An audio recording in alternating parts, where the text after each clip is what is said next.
Can you just remind me, what was this problem about? Go on, Lewis. The camera being pointed there and can't see 15% of the room. Thank you, it's a good start. What were these dots and these letters, what were they meant to represent? Elizabeth, go on. People. People, okay.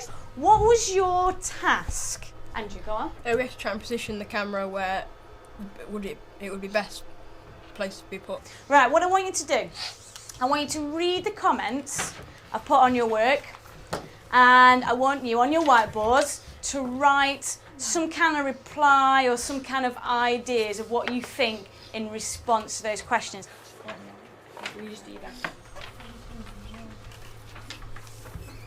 I found with mine, a lot of them, I thought they'd naturally go straight away and start drawing on the diagram, but I was surprised to find that lots of them had just kind of looked at it and made an assumption, and I think they struggled to explain their ideas fully. Like they knew kind of, they got an idea of the ones they couldn't see in the shop, and but they just said things like the camera can't see around the corner, and maybe hadn't really formalised the idea that the camera can only obviously see in a straight line, and therefore, although the corner's there, it might still skim past the corner and see some of it. They really struggled, I think, to put that into their own thoughts. I think something we probably I assumed they'd be able to do, and they've struggled with. They seem at the minute really keen as well to write me sentences, rather than sort of, I don't know, a few lines of maths or a diagram with some arrows. When I was writing their feedback, I was really trying very hard to give them different feedback.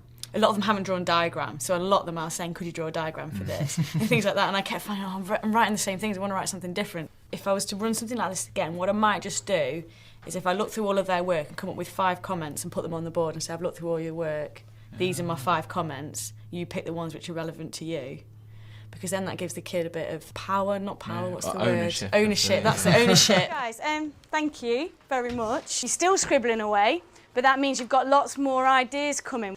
You're now going to share your method with the person you're sat next to. So they need to spend some time telling you, and then you need to spend some time telling them. So tell them how you solved it, and then tell them a bit about what you've realised you might need to look at again, or what you've realised you might now need to improve. He thinks this covers more area, and I think that one, my point, covers more area, because he's saying you can't see those two and that square, but those together are 15% you can't see.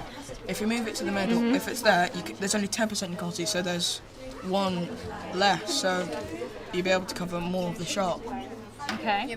I found the way they approached it, they became much more practical than mathematical. They were finding it hard to formalise their ideas in a mathematical way, and instead became rather practical and were like, we'll put a mirror here, or we'll put the till in that corner of the shop.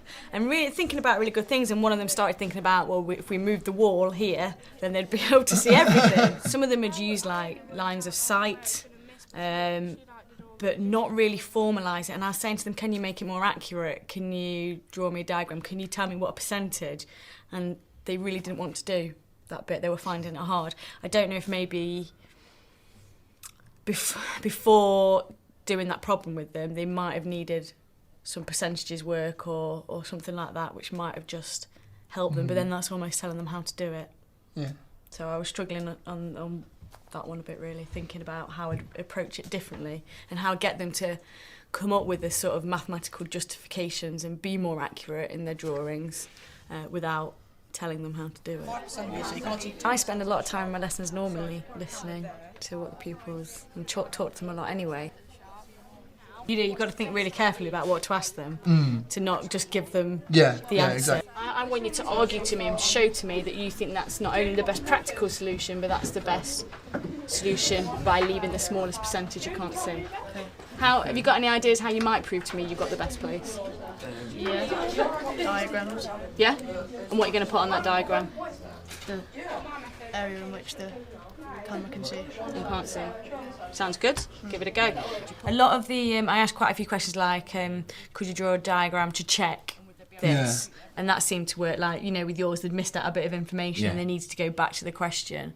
And that seemed to work quite well because they just straight away saw the mistake and were like, oh yeah, that's such and such, and then happily moved on. And it wasn't sort of an issue of, oh no, I've got it wrong. It was just like, oh yeah. Can we start thinking about putting something onto that A3 paper now? So it's sort of your best ideas so far. It could have incomplete things on there yet because you may have not decided your complete answer, but start to argue, where do you think is the best place and why? That was like 2. That's the main camera, that's P. P. There's still a thing about as soon as they get a poster paper, they start to feel like it's their final answer and don't want to change it. And I'm wondering if I did it again, you know, when they've come together in pairs, whether I'd let them come like with a rough idea on whiteboards together first, because they do the individual whiteboard work, don't they? And then when they come together, I'm just wondering if a bit of time on whiteboards then. So we're going to just stop right now. I know your answers are nowhere complete. You've got lots of things to do on them still, but I thought we could just share a few of them so maybe some people can suggest some improvements for you, and then also you get an idea of what other people have been doing. We've drew a picture of like what we can see on the first diagram, and we're missing off like 15% of the shop. So like that's the shaded bit what we can't see, and then we decided to move the camera a bit further over near the entrance so we can see down and then across, and then we put a mirror there so we can like see the other people that can't be seen by the camera. Anything you think they've not thought of? Oh yes, Daniel, go on. Why don't you have a second camera instead of having a mirror? I thought it'd be cheaper. Can I ask you one question before you sit down? You know these lines here, what are they? They're like Where the camera can see. Where the camera can see. You can see all in between the lines, but that's just... Right, so that's like its line of sight. So like here, it carries on because it can see past the corner's not stopping it. No. Is it? But that's wonderful. Thank you for being brave and being my first people up. Thank you. We've like, that's the camera, and then we've moved it so it can go there so it can see everywhere. Okay, so is that second one your best solution you've come up with? Right, they've drawn a line, you know the middle camera, the bottom one, they've drawn a line and it like goes through the wall. They've drawn, and then, It actually does. right. So it'll block off so they won't be able to see them, the squares at the edge. So is that something they've got to check on there then? Yes. Okay, that's a good point. Thank you for that, Elizabeth. The security cameras, I think, is easy to access straight away, but then to actually prove it, none of them really got into that. So my year 9s, they found it quite difficult to put the maths into the problem. They had a lot of practical solutions, and they were using logical skills and analysing the problem and what have you, but they weren't really sort of formalising a maths proof behind it. You know the comments I've given you in writing at the beginning of the lesson, and also the questions I've asked you throughout the lesson. What's helped you? What hasn't helped you? Andrew? You can really just put that what we've already got down, so that we think what isn't on the sheet, but think about what you could put on, if you know what I mean. As in, So I made you think of some about things outside the box. Think differently. Like that. Let's go to Daniel then. It's about where it told me to put the camera, because since I put it in the middle of the shop, it told me, can I prove that this is the best position?